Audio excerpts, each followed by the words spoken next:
Seguimos hablando sobre la captura de alias Fito, este narco, ¿no?, más buscado del Ecuador. Finalmente fue capturado en su búnker y nos vamos hacia allí para hablar y conocer más de este tema con César García. César, te escuchamos.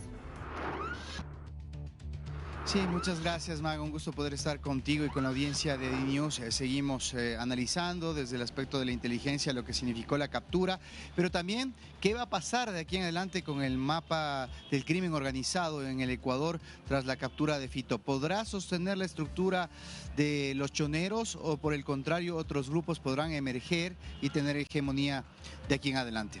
Está conmigo Lorena Piedra, ella es experta en seguridad, tiene una larga trayectoria estudiando la inteligencia en el Ecuador y nos va a permitir acercarnos hacia el tema. Gracias, Lorena, primero por este espacio con Latinoamérica. Primero quisiera consultarte, ¿qué peso tuvo la inteligencia del Ecuador en la captura de Fito, más allá de todo lo que se lucubra, de lo que se dice que llevó a su captura? Sí, este es una muestra del trabajo profesional del arma de inteligencia del ejército que dio inicio a este proceso muchos meses atrás, un poco más de 3 meses atrás, y es una muestra de lo que hace Fuerzas Armadas cuando le permiten específicamente estar cumpliendo las funciones de su razón de ser. ¿Ya? ¿Y a qué hago referencia? Porque si bien se han levantado una serie de críticas alrededor de su trabajo en los centros de privación de libertad, el arma de inteligencia es parte de su trabajo, ¿no es cierto? Y de la tarea que profesionalizadamente llevan haciendo por una cantidad, ¿no es cierto?, importantísima de años. Entonces, el mensaje es claro: Fuerzas Armadas cumple una labor intachable cuando hace las cosas para las que tiene la formación, para las que tiene la profesionalización y son su trabajo tradicional. Bien. ¿Cuál es tu lectura de cómo puede pintar la cosa de aquí en adelante? Fito siempre tuvo hegemonía, desde el interior de las cárceles mandaba.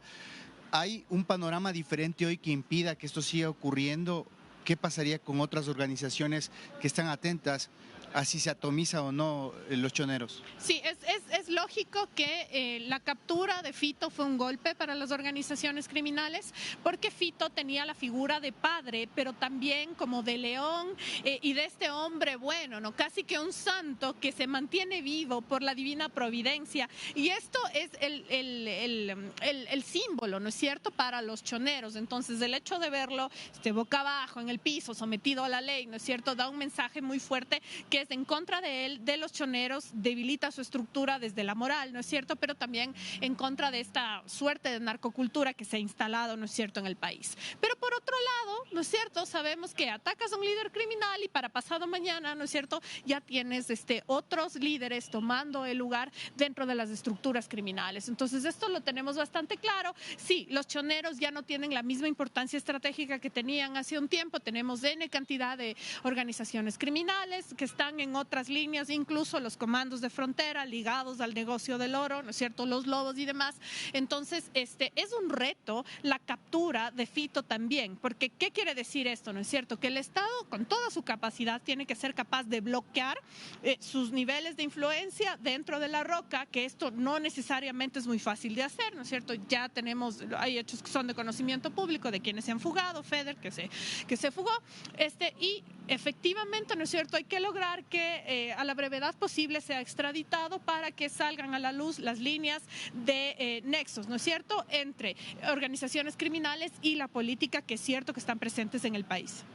Bien, y a propósito de lo que tú mencionas, ¿los lobos podrían tomar la batuta de los espacios de las rutas de narcotráfico o piensas que el Pacífico seguirá siendo de choneros, de Europa, de los lobos? Bueno, esto yo no tengo una bolita de cristal para decir qué es lo que va a pasar, pero es lógico que va a haber una reorganización y que va a depender mucho de cómo despliegue su poder el nuevo líder a cargo de la estructura criminal, porque dudo mucho que siga siendo Fito.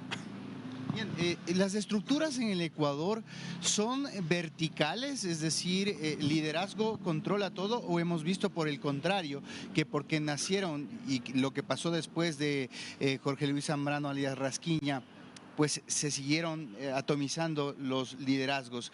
¿Esto implicaría que es más complejo combatir a ese tipo de criminalidad tan disperso y sin un liderazgo claramente identificado?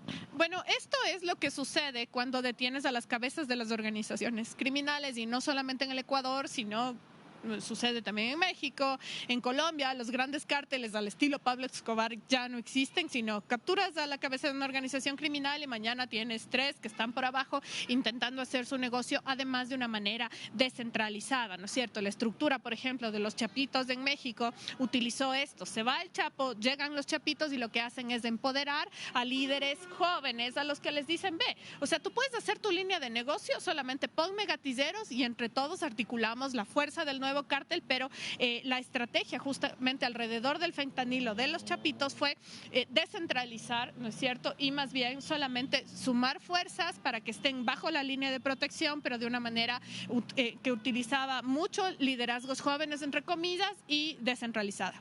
Finalmente, para el tema de, más allá del discurso político, de devolver la seguridad a la población, de desarticular estas estructuras, ¿es posible? ¿Aún estamos a tiempo de retroceder y tener esto que se pensaba era una isla de paz en el Ecuador? No vamos a volver al año 2008, ni al año 2012, ni al año 2014. Lo que vamos a tener es una nueva dinámica donde podemos impedir, ¿no es cierto?, que las estructuras criminales o la narcopolítica se tome todos los poderes del Estado a la vez, ¿ya? Esto sí lo podemos impedir y hay que seguir construyendo institucionalidad, pero no va a pasar ni de la noche a la mañana, ni vamos a volver a ser el Ecuador que éramos. Eso básicamente es una ficción. Pero ¿sabes dónde está el centro de todo? En no dejar de ser un país democrático mientras lo hacemos, porque las personas, ¿no es cierto?, la opinión pública a veces piensa: o estamos en una democracia y permitimos que los narcos se apoderen de todo, o mejor, estamos en un régimen autoritario, en una dictadura que nos asegura condiciones de seguridad. Sí hay puntos medios. En países como Estados Unidos y en Israel, la inteligencia y el trabajo óptimo de seguridad no se pelea con la democracia, y allá es que hay que apuntar. Gracias. Ahí tienen Lorena Piedra con el análisis muy profundo de lo que ha significado esta captura y cómo podría apuntar la reconfiguración del mapa de crimen acá en el país.